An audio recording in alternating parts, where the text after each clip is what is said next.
राधे राधे। राधा रानी की कृपा आप सब पर बनी रहे। आज की इस वीडियो में हम सोमवार की व्रत कथा को सुनेंगे। कोई भी व्रत उसकी कथा को सुने बिना अधूरा माना जाता है। तो चलिए हम अपनी कथा शुरू करते हैं।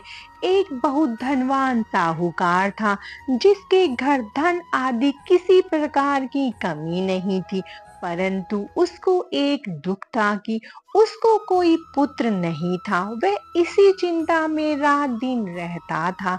वह पुत्र की कामना के लिए प्रति सोमवार को शिव जी का व्रत और पूजन किया करता था तथा सायकाल को शिव मंदिर में जाकर शिव जी के श्री विग्रह के सामने दीपक जलाया करता था। उसके इस भक्ति भाव को देखकर एक समय श्री पार्वती जी ने शिव जी महाराज से कहा कि महाराज, यह साहूकार आपका अनन्य भक्त है और सदैव आपका व्रत और पूजन बड़ी श्रद्धा से करता है। इसकी मनोकामना पूर्ण करनी चाहिए। शिव जी ने कहा, हे पार्वती, यह संसार कर्म क्षेत्र है। जैसे किसान खेत में जैसा बीज बोता है वैसा ही फल काटता है, उसी तरह इस संसार में प्राणी जैसा कर्म करते हैं वैसा फल भोगते हैं।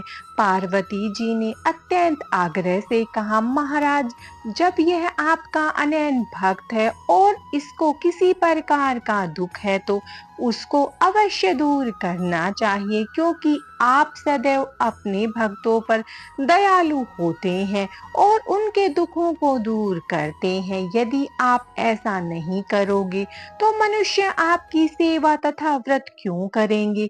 पार्वती के ऐसा आग्रह करने पर शिव जी महाराज कहने लगे, हे पार्वती, इसके कोई पुत्र नहीं है। इसी चिंता में यह अति दुखी रहता है। इसके भाग्य में पुत्र न होने पर भी मैं इसको पुत्र की प्राप्ति का वर देता हूँ, परंतु यह पुत्र केवल 12 वर्ष तक जीवित रहेगा। इसके पश्चात वह मृत्यु को प्राप्त हो जाएगा।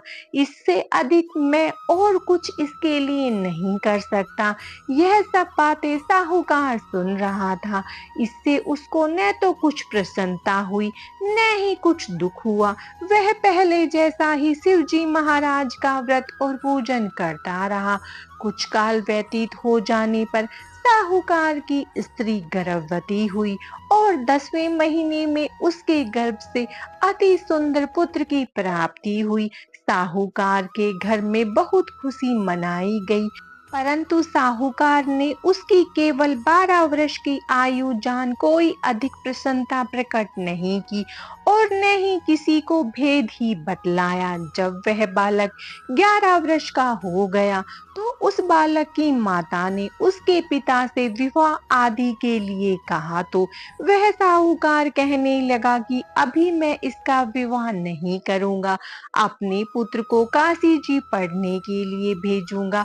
फिर साहूकार ने अपने साले अर्थात बालक के मामा को बुला उसको बहुत सा धन देकर कहा, तुम इस बालक को काशी जी पढ़ने के लिए ले जाओ और रास्ते में जिस स्थान पर भी जाओ यज्ञ करते और ब्राह्मणों को भोजन कराते जाओ। वह दोनों मामा भांजे यज्ञ कराते और ब्राह्मणों को भोजन कराते जा रहे थे। रास्ते में उनको एक शहर पड़ा। उस शहर में राजा की कन्या का विवाह था और दूसरे राजा का लड़का जो विवाह कराने के लिए बारात लेकर आया था वह एक आंख से काना था।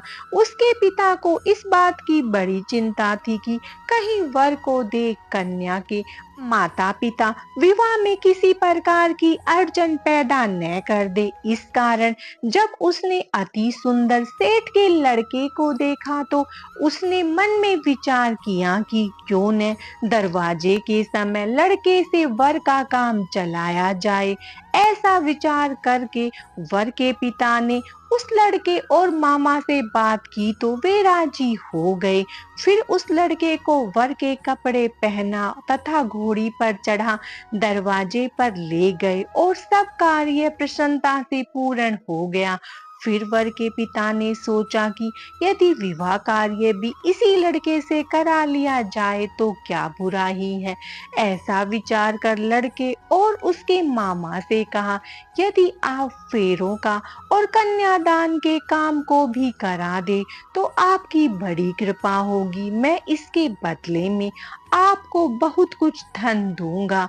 तो उन्होंने स्वीकार कर लिया। विवाह कार्य भी बहुत अच्छी तरह से संपन्न हो गया, परंतु जिस समय लड़का जाने लगा तो उसने राजकुमारी की चुनरी के पल्ले पर लिखा कि तेरा विवाह तो मेरे साथ हुआ है, परंतु जिस राजकुमार के साथ तुमको भेजेंगे वह एक आंख से काना है। मैं काशी जी पढ़ने जा रहा हूँ। लड़के के जाने के पश्चात राजकुमारी ने जब अपनी चुन्नी पर ऐसा लिखा पाया तो उसने राजकुमार के साथ जाने से मना कर दिया और कहा कि यह मेरा पति नहीं है, मेरा विवाह इसके साथ नहीं हुआ, वह तो काशी जी पढ़ने गया है। राजकुमारी के माता पिता ने अपनी कन्या को विदा नहीं किया और बारात वापिस चली गई। उधर सेठ का लड़का और मामा काशी जी पहुंच गए। वहां जाकर उन्होंने यज्ञ करना और ने पढ़ना शुरू कर दिया। जब लड़के की आयु 12 साल की हो गई, उस दिन उन्होंने यज्ञ रचा रखा था कि लड़के ने अपने मामा से कहा, मामा जी आज मेरी तबीयत ठीक नहीं है। मामा ने कहा, अंदर जाकर सो जाओ। लड़का अंदर जाकर सो गया और थोड़ी देर में उसके प्राण निकल गए। जब उसके मामा ने आकर देखा तो वह मुर्दा पड़ा है तो उसको बड़ा दुख हुआ और उसने सोचा कि मैं अभी रोना पीटना मचा दूंगा तो यज्ञ का कार्य अधूरा रह जाएगा।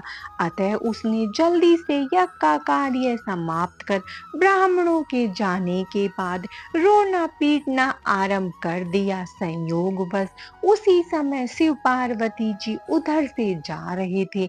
जब उन्होंने जोर जोर से रोने की आवाज सुनी तो पार्वती जी कहने लगी, महाराज कोई दुखिया रो रहा है, इसके कष्ट दूर करो। जब शिव पार्वती ने पास जाकर देखा तो वहां एक लड़का मुर्दा पड़ा है। पार्वती जी कहने लगी, महाराज यह तो उसी सेठ का लड़का है जो आपके वरदान से हुआ था। शिव जी कहने लगे, हे पार्वती इसकी आयु इतनी थी सो भोग चुका है। तब पार्वती ने कहा, हे महाराज इस बालक को और आयु दो, नहीं तो इसके माता पिता तड़प तड़प कर मर जाएंगे। पार्वती जी के बार बार आग्रह करने पर शिव जी ने उसको जीवन वरदान दिया और शिव जी महाराज की कृपा से लड़का जीवित हो गया। शिव पार्वती कैलाश चले गए। वह लड़का और मामा उसी प्रकार यज्ञ करते तथा ब्राह्मणों को भोजन कराते अपने घर की ओर चल पड़े। रास्ते में उसी शहर में आए जहां उसका विवाह हुआ था। वहां आकर उन्होंने यज्ञ आरंभ कर दिया तो उस लड़के के ससुर ने उसको पहचान लिया और अपने महल में ले जाकर उसकी बड़ी खातिर की, साथ ही बहुत दास दासियों सहित आदर पूर्वक लड़की और जमाई को विदा किया। जब वे अपने शहर के निकट आए तो मामा ने कहा, मैं पहले जाकर खबर करता हूँ।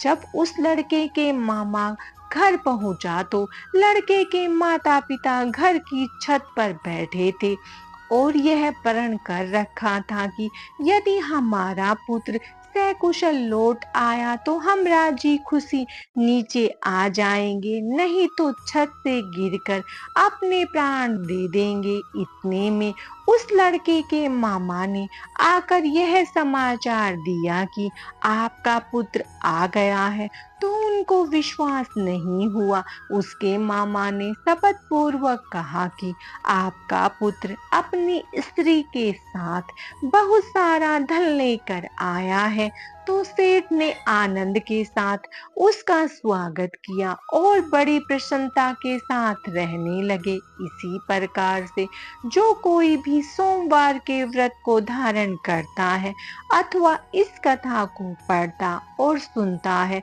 उसकी समस्त कामनाएं पूर्ण होती है। माता पार्वती और भगवान शंकर की कृपा आप सब पर सदा बनी रहे।